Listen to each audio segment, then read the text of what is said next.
Hi friends, आज हम बात करेंगे ये जो बोश वाला ECU है EDC 1755।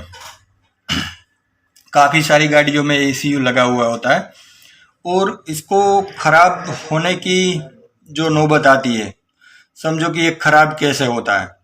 तो ज़्यादातर ऐसा होता है, इसका जो बैटरी निकालने के बाद उल्टी बैटरी लगाने पे इसका जो पावर IC है वो भी ख़राब हो जाती है। और अभी हम देखें तो ये अशोक लेलैंड, टाटा, महिंद्रा, मारुति की कई सारी गाड़ियों में ये ECU लगने लगे अभी। तो आखिर ये ECU खराब होने की प्रॉब्लम कैसे होती है, उसको शट आउट कैसे करते हैं, इस प्रॉब्लम को, इसको रिपेयर कैसे किया जाता है।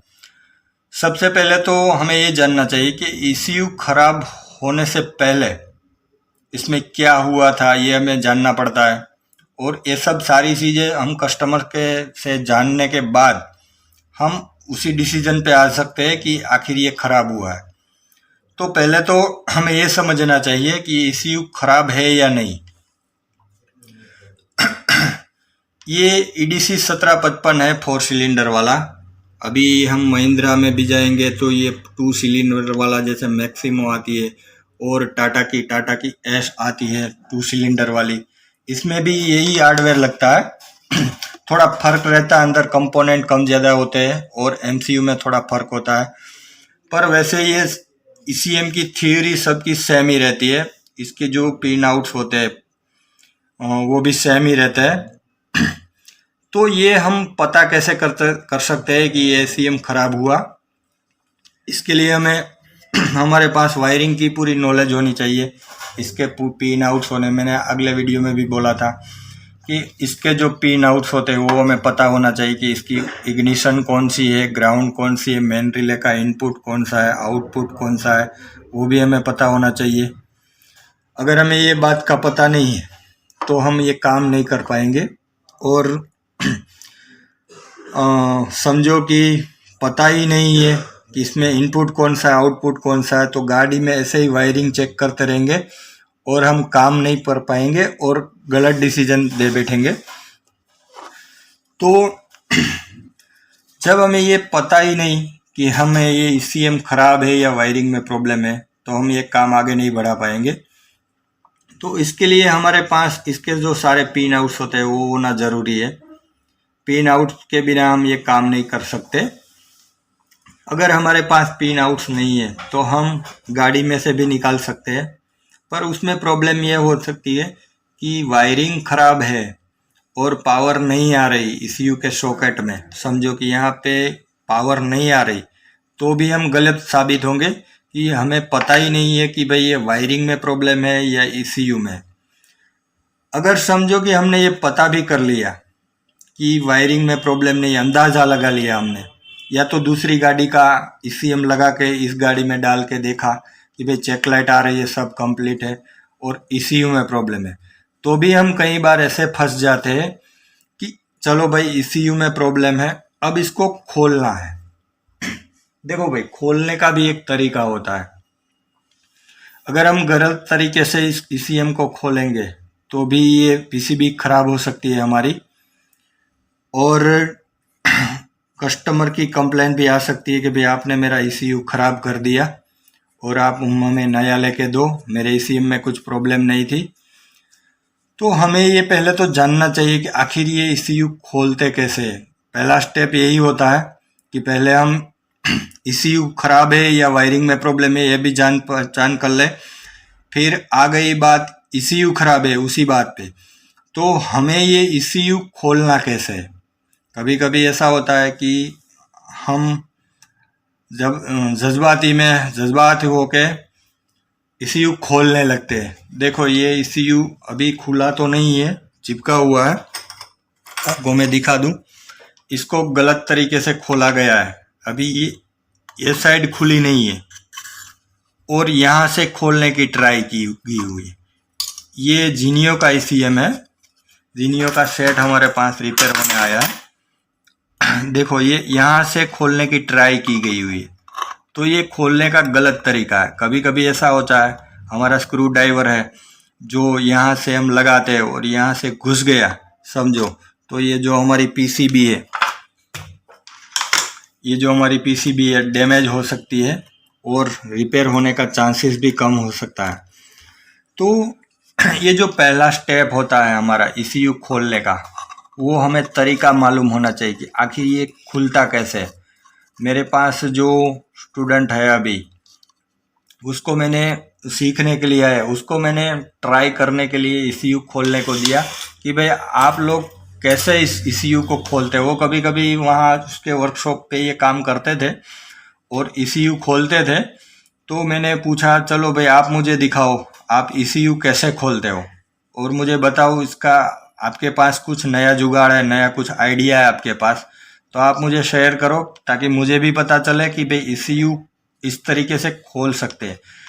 जो ईसीयू का काम करते हैं मार्केट में, जो इसके पास बड़ा वर्कशॉप है या तो शॉप है, जिसने ये काम किया है उसी की तो बात ही अलग है भाई। वो तो पक्के बंदे होते हैं, वो तो ऐसे ही 1 मिनट में एक खोल देते हैं और बता भी देते हैं यहाँ प्रॉब्लम है, इतना इसका इतना खर्चा लगेगा, 2 दिन बाद ईसीयू आके ले जाना। ऐसा चलता रहता है मार्केट में, उसी की तो बात ही अलग है। पर जो फ्रेशर है, जिसने कभी ईसीयू खोला नहीं है और छोटे छोटे सेंटर में काम करते हैं, उसको ये पता नहीं होता कि भाई ईसीयू खोलते हैं। अनजाने में वो लोग क्या करते हैं, जज्बाती होके भाई चलो भाई इसमें कोई डायोड, समझो कि इसमें कोई डायोड बायोड खराब हो गया, कोई ट्रैक जली हुई है, यूट्यूब पे वीडियो देखते रहते हैं और उसको ऐसा लगता है कि भाई ये काम आसान है और मैं कर लूँगा, चलो उसको खोल के देखते हैं। कस्टमर भी ऐसा बोलते हैं भाई तू खोल के देख ले, कोई छोटा मोटा प्रॉब्लम है तो रिपेयर कर ले। हो भी जाता है, नहीं होता ऐसी कोई बात नहीं है और होना भी चाहिए। समझो कि हम जिस लाइन में है उस लाइन में हम ये काम नहीं करेंगे तो आगे कैसे बढ़ पाएंगे। ये तो वैसी बात हुई जैसे जंगल में रहना और शेर से डरना, ऐसी बात हुई ना। तो खोलना भी चाहिए, नहीं क्यों खोले, समझो। तो खोलने का एक प्रोसेस होता है, इसका एक तरीका होता है, वो हमें मालूम होना चाहिए कि इस ईसीयू को कैसे खोले। अगर समझो पहले ही पड़ाव में हम फेल हो गए खोलने में और ईसीबी को यहाँ हमने स्क्रू ड्राइवर लगाया और यहाँ झटका लग गया और ये एमसीयू डैमेज हो गया, समझो, तो काम बिगड़ जाएगा, कस्टमर की भी डांट पड़ेगी हमें और मार्केट में हमारा नाम खराब होगा। तो हम कोई भी काम करें, समझो कि ईसीयू खोलने का या कोई भी सेंसर का काम करें, तो हमें ये पता होना चाहिए कि भाई उसकी आखिर थ्योरी क्या है, ये कैसे काम किया जाता है, वो पहले हमें सोचना चाहिए। मैं आपको एक डेमो दिखाता हूँ। जैसे मेरे पास स्टूडेंट आए थे सीखने के लिए, अभी वो काम कर ही रहे, उसको मैंने बोला चलो आप लोग तो बहुत मास्टर हो काम करने में, आप मुझे ईसीएम खोल के दिखाओ। तो मैं अभी आपको ये डेमो दिखा रहा हूँ कि उन लोगों ने कैसी हालत बनाई ईसीएम खोलने पे। 50% लोग ऐसा काम करते हैं, ऐसा नहीं होना चाहिए। कोई काम करने का एक तरीका होता है, जो सिस्टम से काम होता है ना, वही हमारे लिए बेहतर होता है। अभी मैं आपको दिखाता हूँ कि ऐसे इस लोगों ने कैसे ईसीयू को खोला और कैसे काम कर रहे थे वो लोग। अभी आप देखो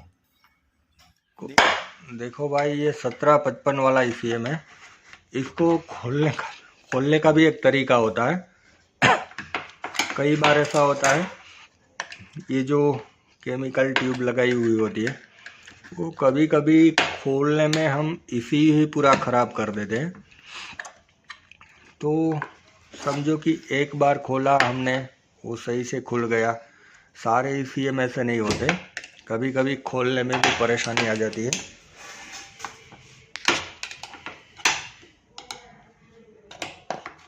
ये ईसीयू खोलना और उस पर काम करना, ये भी सीखना हमारे लिए ज़रूरी होता है, क्योंकि स्टार्टिंग से ही जब हम ईसीयू खोलेंगे तभी हम खोल के बिगाड़ देंगे तो परेशानी रहेगी ना भाई।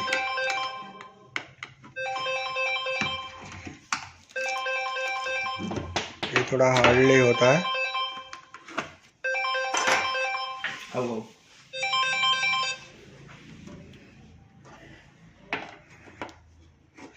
कई बार ऐसा होता है, ईसीयू हम खोलने जाते हैं और पीसीबी तोड़ देते हैं। मेरे ख्याल से ये दोनों बंदे काम कर रहे हैं अभी, वो भी शायद ये पीसीबी को तोड़ ना दे।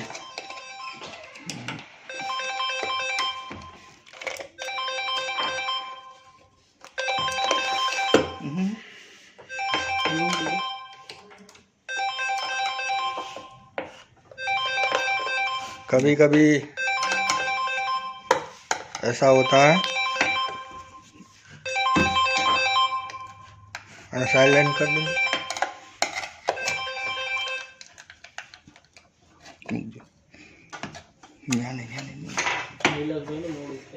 दवा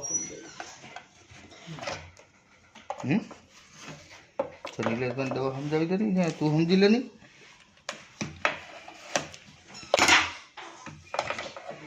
ये थोड़ा जज्बाती होके काम कर रहे हैं, पर थोड़ा खोलने का तरीका थोड़ा सिस्टम से होता है।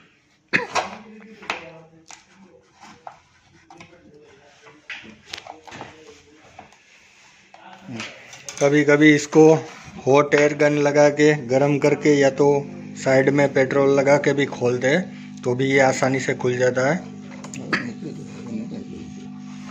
रुको, इसको हीट करने का भी तरीका होता है। यूँ ऐसे हम घुमाएंगे तो ये पूरा हीट नहीं होगा, ऐसे हम काम करेंगे तो ये हमारा काम नहीं हो सकता। थोड़ी देर उसको यहाँ रखना पड़ता है।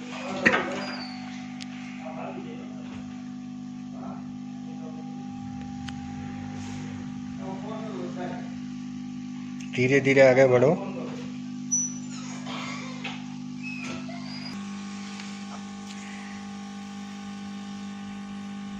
ले लो अभी से। और कभी कभी हम इसकी जो साइड होती है उस पे पेट्रोल डाल दे थोड़ा सा, तो भी ये ढीला हो सकता है हीट देने के बाद।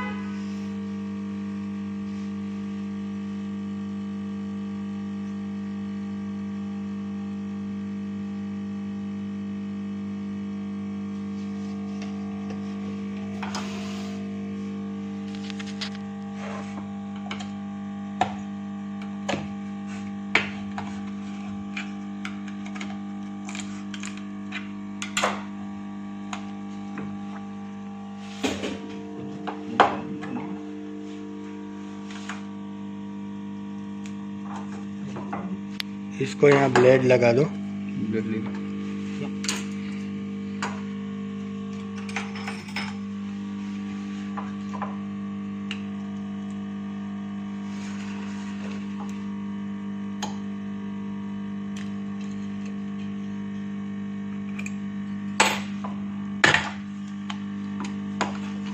देखो अब ये खुल गया।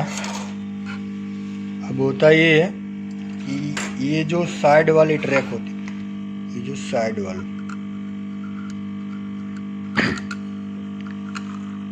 ये सारा है ना, ये भी चिपका हुआ होता है। ये भी आसानी से ये नहीं खुलता, ये तो खुला हुआ है थोड़ा सा। कभी कभी ये खोलो इसको, ये लगाओ।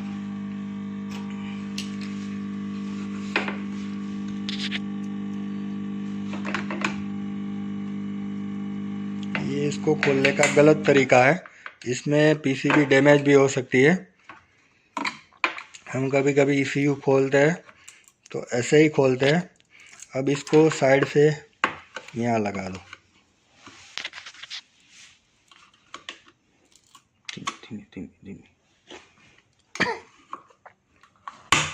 हाँ, अब इस साइड खुल गया।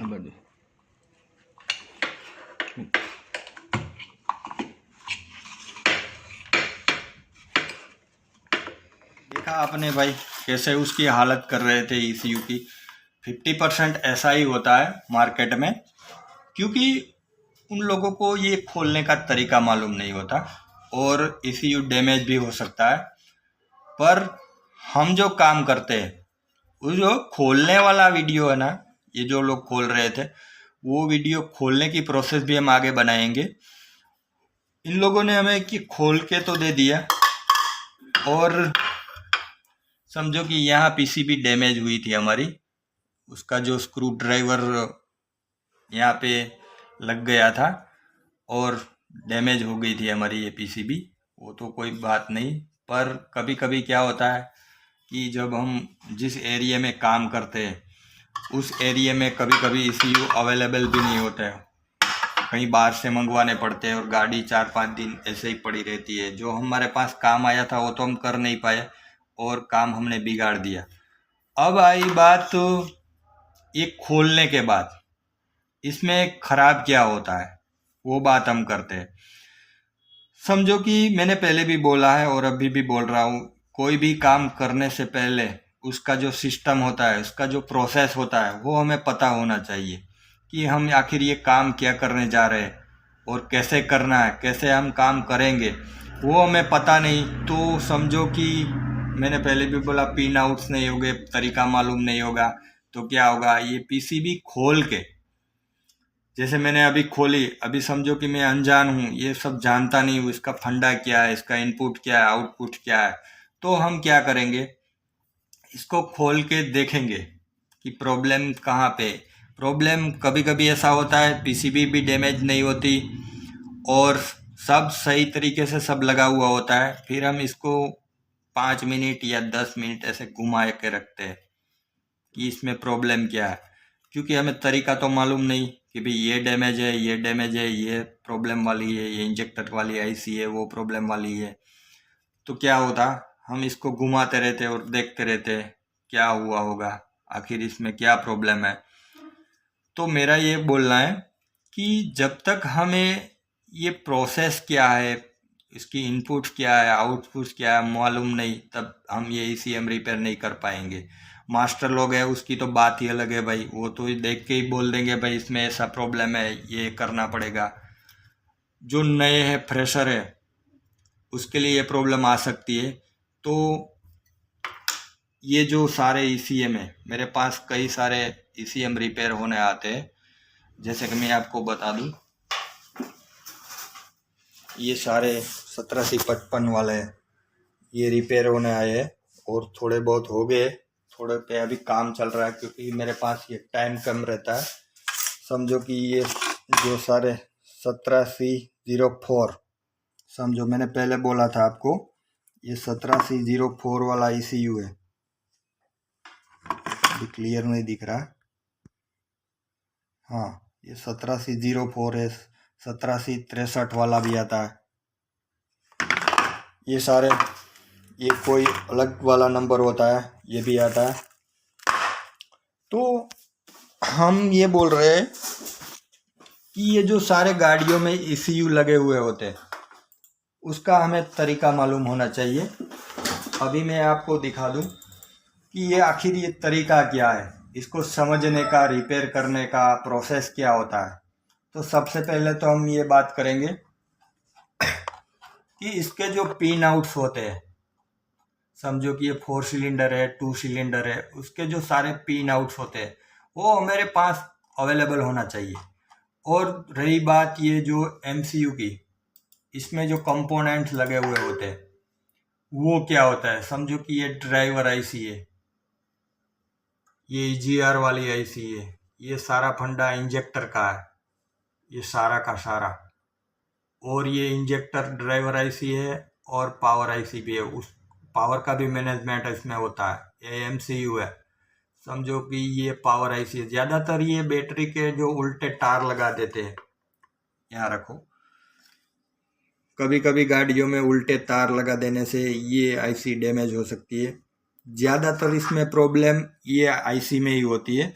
और ये IC समझो कि इसका जो पार्ट नंबर है 30682, मैं आपको बता दूं कि ये IC है जो इसमें अलग अलग पार्ट नंबर आते हैं, वो काफ़ी सारे ECM में से ये निकल के लग जाती है, अलग अलग उसके पार्ट नंबर होते हैं। 4047 ऐसी नंबर वाली भी IC इसमें लगती है, वो भी मैं आपको बता दूंगा इसमें कौन कौन से पार्ट नंबर लगते हैं। वो भी ये ड्राइवर IC है, जैसे कि हमारा EGR वाल का फंक्शन है, फैन का फंक्शन है, ये सब पावर मैनेजमेंट में ये सब काम आती है। ये मेन MCU है, इसमें कभी कभी कोई ECM में TC 1767 वाला MCU होता है, 1766 वाला MCU होता है। वो सब अलग अलग तरीका, अलग अलग काम की वजह से वो लोग डालते रहते हैं। तो ये जो सारा एरिया है ये इंजेक्टर का है। इंजेक्टर में कभी प्रॉब्लम आ जाए हमारे पास तो हमें इस एरिया में काम करना होता है। और ये EGR वाली IC है, ज़्यादातर ये IC बिगड़ जाती है हमारे ECU में। ये डालने से हमारा काम हो जाता है। कभी कभी कोई ट्रांजिस्टर या रजिस्टर शॉर्ट होने की वजह से इसमें आउटपुट निकलने में थोड़ी परेशानी रहती है, तो हमें ये सब सारे कंपोनेंट चेक करना चाहिए और हमारा काम हो जाता है। तो मैं आपको ये भी दिखा दूँ ये IC कौन कौन सी होती है, कहाँ कहाँ पे लगती है, उसका काम क्या होता है।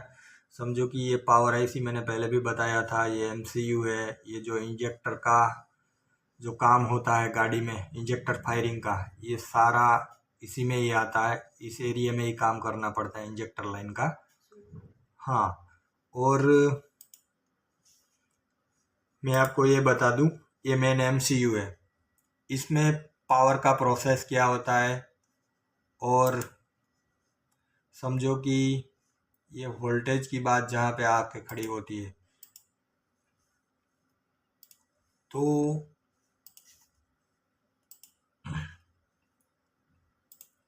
ये समझो ये IC है, तो उसमें कहाँ कितने वोल्टेज निकलना चाहिए ये भी हमें पता होना चाहिए। वरना क्या हो सकता है, कभी कभी वोल्टेज भी सही होते हैं और हम कहीं और घूम रहे होते हैं। कभी कभी ऐसा भी हो सकता है। हमें पता होना चाहिए पूरी क्लियरिटी के साथ। हम श्योर तब हो सकते हैं जब हमें ये सब मालूम होता है कि भाई ये काम ऐसे हो सकता है, इसका इतना वोल्टेज।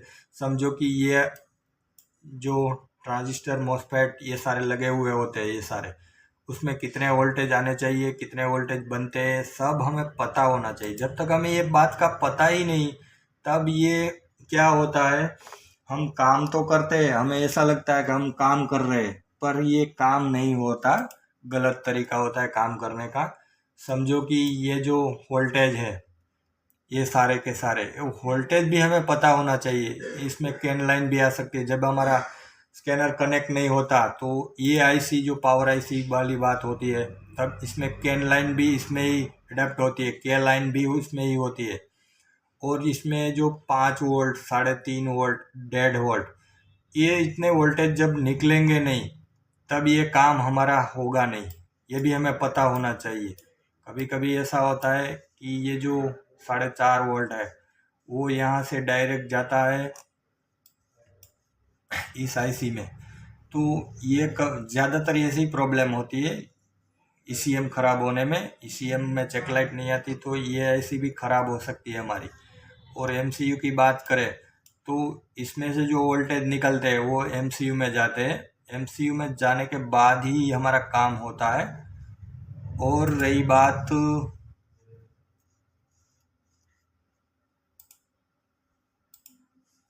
हाँ, ये MCU है। MCU में भी वोल्टेज मिलने चाहिए। अगर MCU में वोल्टेज नहीं आएंगे इस IC से, तो भी हमें ये काम नहीं होगा, हमारा ये काम। समझो कि ये IC है, ये IC से इस MCU में वोल्टेज आते हैं। अगर इसमें वोल्टेज नहीं आए या तो ये MCU ख़राब है, तो भी हमारा ECM स्टार्ट नहीं हो सकता और हम परेशानी झेल सकते हैं। तो कहने का मतलब ये था, ये काम करने से पहले हमें ये काम की पूरी जानकारी होनी चाहिए कि आखिर ये फंडा क्या है। और ECU चालू करने से पहले हमें ये जानना चाहिए कि हमारे पास ये जो काम करने जा रहे हैं उसका पूरा नॉलेज हमारे पास है तो हम काम कर सकते हैं। अगर नहीं है तो ऐसी बात होगी भाई कि हम काम क्या कर सकते हैं, ये भी मैं आपको क्या बोलूँ। परेशानी हो सकती है, कस्टमर भी हमें कंप्लेन कर सकता है कि भाई आपने ये 2 दिन से गाड़ी हमारे पास खड़ी करके रख दी है और काम तो आप कर नहीं पा रहे हो। और होता ये भी है कि जो ECU के काम करने वाले लोग हैं, जो ECM में मास्टर है, उसको सब पता होता है ये काम करने का, पर वो लोग हम जब इसके पास लेके जाते हैं तो वो बोलते कल आ जाना, कल आ जाना, मैं आपको ठीक करके दूंगा। और ऐसा भी बोल सकते 2-3 दिन बाद आ जाओ, मैं आपका ठीक करके देता हूँ। उसका भी कोई दोष नहीं है, क्योंकि उसके पास भी पेंडिंग में इतना काम पड़ा रहता है, तो वो टाइम तो थोड़ा लेगा ही काम करने में। उसके पास और भी कई सीएम रिपेयर करने का पड़े रहते हैं, तो वो बोलेगा कि भाई 2 दिन बाद आ जाओ। अगर उसने 2 दिन बोला समझो, तो कस्टमर भी परेशान, हम भी परेशान, और हमारा काम नहीं हो पाएगा। तो ये वीडियो बनाने का मकसद यही था कि जो भी हम काम करने जाए मार्केट में, सपोज कि ECU का काम कर रहे हैं, वायरिंग का काम कर रहे हैं, या कुछ भी काम कर रहे हैं, वो काम करने का हमें तरीका मालूम होना चाहिए। जब तक हमें ये तरीका जब तक मालूम नहीं होगा, तब हम काम नहीं कर पाएंगे, और कस्टमर भी परेशान रहेगा और हम भी परेशान रहेंगे। और मार्केट में ऐसा भी हो सकता है कि हमारा नाम खराब हो जाए कि भाई उसके पास गाड़ी दी थी हमने, 5 दिन रखी और काम नहीं कर पाया, और परेशानी झेलते हम, मार्केट में भी हमारा नाम खराब होता। हमें ऐसा काम नहीं करना चाहिए जब तक हमारे पास इन चीज़ों का नॉलेज ना हो। और नॉलेज ना हो तो वो तो अलग ही बात है, सब नॉलेज लेके तो आते नहीं। नॉलेज हमें लेना चाहिए, धीरे धीरे इसको समझना चाहिए, और जब तक इसको समझेंगे नहीं, तब तक हम ये काम नहीं कर पाएंगे। अगली वीडियो जब हम बनाएंगे, तो वो वीडियो होगी हमारे लिए ECU रिपेयर कैसे करना है, ट्रेस कैसे करना है। इसलिए हमने ये वीडियो बनाई कि आप लोग जान पाओ कि इसमें होता क्या है, करना क्या चाहिए, आगे जाके हमें क्या करना पड़ेगा। देखो भाई, जाहिर सी बात है, जिस लाइन पे हमें नॉलेज नहीं है, उस लाइन पे हमें काम करने के लिए नॉलेज हमें लेना पड़ेगा। अगर हमारे पास नॉलेज नहीं है तो हम काम नहीं कर पाएंगे। इसलिए या तो हमारे पास सपोर्ट होना चाहिए, कोई भी काम हो, हमारे ऊपर हमारे गुरु नहीं है समझाने के लिए, बताने के लिए, तब भी हम ये काम नहीं कर पाएंगे, फंस जाएंगे कहीं ना कहीं जगह पे। तो कहने का मतलब ये था कि जो भी काम हम करें, वो सही मायने में सही हमारे पास इनपुट्स आउटपुट्स हो, और अच्छा सा सपोर्ट हो काम करने के लिए, तभी हम ये काम कर पाएंगे। Thank you. हम अगला वीडियो बनाएंगे, ये 1755, 8704, 1763, ये जो सारे ECU आते हैं। अभी तो ये गाड़ियों में, मारुति में भी ये जो केरी आ रही है उसमें भी आ रहा है, और अशोक लेलन आते हैं जो नया मॉडल आ गया, उसमें भी ये ECU आ रहा है। और आगे भी जाके इस टाइप के ECU हमारी सारी गाड़ियों में आने वाले हैं। तो हमें ये कंप्लीट हो जाना चाहिए, आगे जाके हमें कोई परेशानी ना हो, और आगे जाके हम उसका काम सही तरीके से ठीक कर सके। इसमें और भी काम हो सकता है, इसका जो प्रोग्रामिंग होता है, कैसे प्रोग्राम होता है, कैसे ECU चेंज होता है, कैसे 2 सिलेंडर में से तो 4 सिलेंडर बनते हैं, और 4 सिलेंडर में से कैसे हम 2 सिलेंडर वाला ECU बना सकते हैं, वो भी हम अगले वीडियो में बनाएंगे। तब तक के लिए थैंक यू।